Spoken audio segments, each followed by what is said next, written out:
Hello friends, welcome to மாங்கனி சமையல். இன்றைக்கி நம்ம மாங்கனி சமையலில் ரொம்பவே ஈஸியாக செய்யக்கூடிய ஒரு டீ டைம் ஸ்நாக்ஸ் அவல் மிக்சர் எப்படி பண்ணுறதுன்னு பார்க்கலாம். இது வீட்டில் இருக்கக்கூடிய குறைந்த பொருட்களை வச்சு ஒரு 10 நிமிஷத்தில் டக்குன்னு செஞ்சு முடிச்சிடலாம். நிறைய செஞ்சு ஒரு ஏர்டைட் பாக்ஸில் போட்டு ஸ்டோர் பண்ணி வச்சுட்டிங்கன்னா 10-15 நாள் வரைக்கும் நல்லா மொறுன்னு கிறிஸ்பியாக ரொம்பவே நல்லா இருக்கும். வீட்டில் எல்லோரும் விரும்பி சாப்பிடுவாங்க.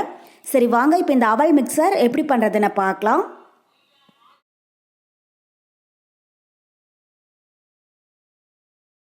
அவல் மிக்சர் பண்ணுறதுக்கு 1/4 கிலோ அளவுக்கு அவல் நல்லா சுத்தம் பண்ணி எடுத்து வச்சுருக்கேன். இந்த மிக்சர் பண்ணுறதுக்கு நம்ம கெட்டி அவல் இல்லைன்னா மெலிஸ் அவல் ரெண்டுலையும் எது வேணாலும் பயன்படுத்தலாம். நான் இன்றைக்கி மெலிஸ் அவல் தான் எடுத்திருக்கேன். அவலில் பார்த்தீங்கன்னா நிறைய நெல், உமி, அப்புறம் தூசியெல்லாம் இருக்கும். முரத்தில் போட்டு நல்லா புடச்சி சுத்தம் பண்ணி எடுத்து வச்சுக்கோங்க. அப்புறம் இது கூடவே 1/4 கப் அளவுக்கு வறுக்காத காஞ்ச நிலக்கடலை எடுத்து வச்சுருக்கேன். நான் 1/4 கப் அளவுக்கு நிலக்கடலை எடுத்து வச்சுருக்கேன். உங்களுக்கு இன்னும் அதிகமாக வேணும் அப்படின்னு நினச்சிங்கனாலும் அதிகப்படுத்தி சேர்த்துக்கோங்க. கூடவே 1/4 கப் அளவுக்கு பொட்டுக்கடலை, அப்புறம் ஒரு 10 பல் பூண்டு தோலெல்லாம் நீக்காமல் இது மாதிரி 1-2 தட்டி எடுத்து வச்சுக்கோங்க.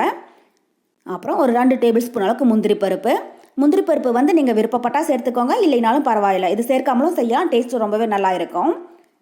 அப்புறம் மிக்சருக்கு முக்கியமாக கருவேப்பிலை சேர்க்கணும். கருவேப்பிலை சேர்க்கிற போது தான் அதனுடைய டேஸ்ட்டும் ஸ்மெல்லும் ரொம்பவே நல்லா இருக்கும். ஒரு 4-5 கொத்து அளவுக்கு எடுத்து வச்சுக்கோங்க. அவ்வளோதான். இப்போ இந்த எல்லா பொருளையுமே நம்ம எண்ணெயில் போட்டு நல்லா பொரிச்சு எடுத்துக்கலாம். இப்போ மிக்சர் பொரிக்கிறதுக்கு இது மாதிரி ஒரு ஸ்டீல் சலாடை இருந்துச்சுன்னா அது பயன்படுத்திக்கோங்க. ஏன்னா எல்லா பொருளுமே குட்டி குட்டியாக இருக்கிறதுனால நம்ம இதில் போட்டு பொரிச்சு எடுத்தோம்னா நமக்கு டக்குன்னு வேலை முடிஞ்சிடும். இது இல்லை அப்படின்னா மட்டும் பெரிய அரிக்கரண்டி யூஸ் பண்ணிக்கோங்க. இப்போ மிக்சர் பொரிக்க ஆரம்பிச்சிடலாம். அதுக்கு கடாயில் தேவையான அளவு எண்ணெய் சேர்த்து சூடுபடுத்திக்கோங்க. எண்ணெய் நல்லா சூடானதுக்கு அப்புறமா ஸ்டவ் மீடியம் ஹீட்டில் வச்சுட்டு சலாடையில் நிலக்கடலையை சேர்த்து எண்ணெயில் வச்சு அப்படியே பொரிச்சு எடுத்துக்கோங்க. டைரெக்டாக எண்ணெயில் சேர்க்க வேண்டாம். இது மாதிரி சலாடையில் சேர்த்து பொரிச்சு எடுத்திங்கன்னா நல்லா பொரிஞ்சு வரும். எடுக்கிறதுக்கு ரொம்பவே ஈஸியாக இருக்கும்.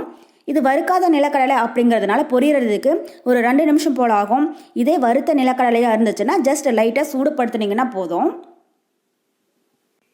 பாருங்கள், நிலக்கடலை நல்லா பொரிய ஆரம்பிச்சிடுச்சு. லைட்டாக அங்கங்கே வெடிச்சு வருது. ரொம்பவே கலர் மாற விட்டுடாதீங்க. நல்லா பொன்னிறமாச்சுன்னா போதும்.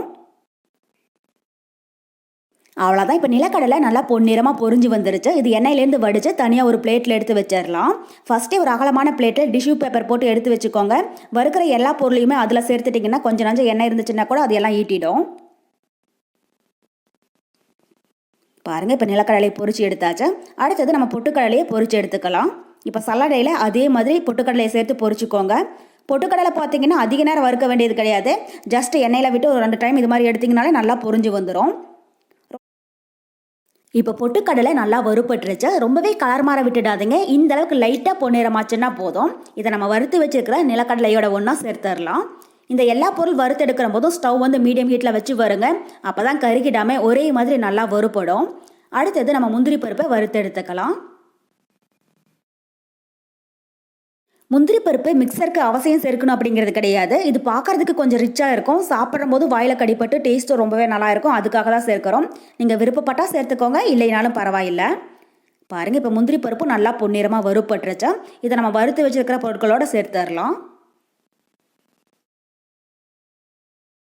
அடுத்தது நம்ம தட்டி வச்சுருக்கிற பூண்டு பற்களை பொரிச்சு எடுத்துக்கலாம்.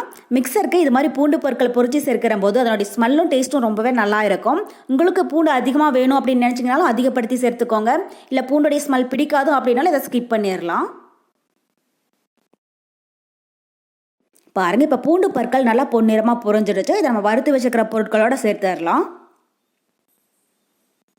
அடுத்தது நம்ம கருவேப்பிலையை பொரிச்சு எடுத்துக்கலாம். கருவேப்பிலை பொரிக்கிற போது ஸ்டவ் சிம்மில் வச்சுக்கோங்க. ஏன்னா எண்ணெயில் சேர்த்ததும் கருவேப்பிலை உடனே நல்லா பொரிஞ்சு வந்துடும். ரொம்பவே கலர் மாற விட்டுடக்கூடாது. லைட்டாக அதனுடைய சலசலப்பு அடங்குச்சுன்னா போதும். அவ்வளோதான். இப்போ கருவேப்பிலையும் நல்லா மொறுன்னு பொரிஞ்சு வந்துருச்சு.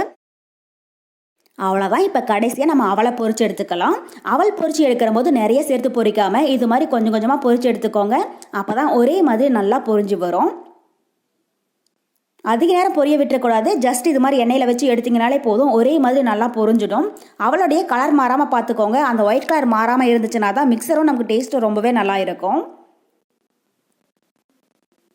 பாருங்கள், இப்போ அவல் நல்லா பொரிஞ்சு டபுள் மடங்காய் வந்திருக்கு. இப்போ எண்ணெயிலேருந்து வடித்து தனியாக பிளேட்டில் எடுத்து வச்சிடலாம். இந்தளவுக்கு கலர் மாறிச்சுன்னா போதும். ரொம்பவே கலர் மாறிடக்கூடாது. அது மட்டும் கவனமாக பார்த்துக்கோங்க. எப்பயுமே அவல் டக்குன்னு நமக்கு பொரிஞ்சிடும். அதனால் அதிக நேரமும் பொரிக்க வேண்டியது கிடையாது. இதே மாதிரி எல்லா அவலையுமே பொரிச்சு எடுத்துக்கோங்க. பாருங்கள், இப்போ எல்லா பொருளையுமே நல்லா பொரிச்சு எடுத்தாச்சு. இது இப்போ ஒரு அகலமான பாத்திரத்துக்கு மாற்றிடலாம். இது மாதிரி ஒரு அகலமான பாத்திரத்தில் சேர்த்திடுங்க. அப்போ தான் மிக்சர் கலக்கிறதுக்கு ரொம்பவே ஈஸியாக இருக்கும். இந்த அவல் மிக்சர் பார்த்தீங்கன்னா வீட்டில் இருக்கக்கூடிய குறைந்த பொருட்களை வச்சு ஒரு 10 நிமிஷத்தில் டக்குன்னு செஞ்சு முடிச்சிடலாம். இது மாதிரி நம்ம நிறைய செஞ்ச ஒரு ஏர்டைட் பாக்ஸில் போட்டு ஸ்டோர் பண்ணி வச்சிட்டோம்னா 10-15 நாள் வரைக்கும் ரொம்பவே நல்லாயிருக்கும். வேணுங்கிற போது எடுத்து சாப்பிட்டுக்கலாம். குட்டீஸ்க்கெலாம் ரொம்ப பிடிக்கும். ஒரு முறை நீங்கள் செஞ்சு கொடுத்தீங்கனாலே போதும், ரொம்பவே விரும்பி கேட்டு வாங்கி சாப்பிடுவாங்க. அந்தளவுக்கு டேஸ்ட்டு ரொம்பவே நல்லா இருக்கும். இப்போ இது கூட ஒரு சிட்டிகை மஞ்சள் தூள் சேர்த்துக்கோங்க. கூடவே காரத்துக்கு 3/4 டீஸ்பூன் தனி மிளகாய்த்தூள். குழம்பு மிளகாய்த்தூள் மாதிரி சேர்க்கக்கூடாது, தனி மிளகாய்த்தூள் சேர்த்துக்கோங்க. அப்போ தான் மிக்சருடைய டேஸ்ட் வந்து ரொம்பவே நல்லா இருக்கும். நான் வந்து 3/4 டீஸ்பூன் அளவுக்கு மிளகாய்த்தூள் சேர்த்துருக்கேன். உங்களுக்கு எந்த அளவுக்கு காரம் தேவைப்படுதோ அதுக்கு தகுந்த மாதிரி கூட்டவோ குறைக்கவோ சேர்த்துக்கோங்க. அப்புறம் 1/4 டீஸ்பூன் அளவுக்கு பெருங்காயத்தூள். கடைசியாக இதுக்கு தேவையான அளவு உப்பு சேர்த்துட்டு ஒரு கரண்டி வச்சு 2 நிமிஷத்துக்கு நல்லா கலந்து விட்டுக்கோங்க. அப்போ தான் மிளகாய்த்தூள், உப்பு இது எல்லாமே ஈவனாக ஸ்ப்ரெட் ஆகும்.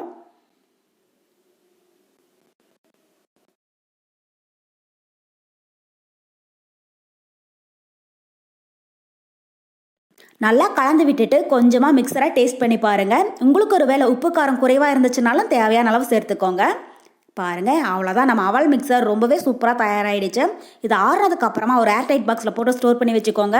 வேணுங்கிற போது எடுத்து சாப்பிட்டுக்கலாம். நல்லா மொறு மொறுன்னு கிறிஸ்பியாக ரொம்பவே சூப்பராக இருக்கும். ஸோ கண்டிப்பாக நீங்களும் இதே மெத்தடில் அவல் மிக்சர் செஞ்சு பார்த்துட்டு எப்படி இருக்குன்னு கமெண்ட் பாக்ஸில் சொல்லுங்கள். என்னுடைய இந்த ரெசிபி வீடியோ உங்களுக்கு பிடிச்சிருந்தா மாங்கனி சமையலுக்கு சப்ஸ்கிரைப் பண்ணுங்கள். நன்றி.